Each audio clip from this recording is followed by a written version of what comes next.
Right.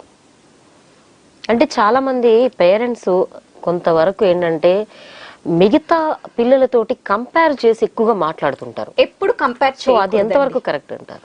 ఎప్పుడు comparison అనేది పెట్టకూడదు. ఎందుకంటే భగవంతుడు ఒక్కొక్కరికి ఒక్కొక్క దాంట్లో టాలెంట్ ఇచ్చుంటాడు. రైట్. సో ఆ టాలెంట్ ని మనం ప్రూవ్ చేసుకుంటాం. సపోజ్ మనలో ఉన్న టాలెంట్ తెలీదు. అవునండి.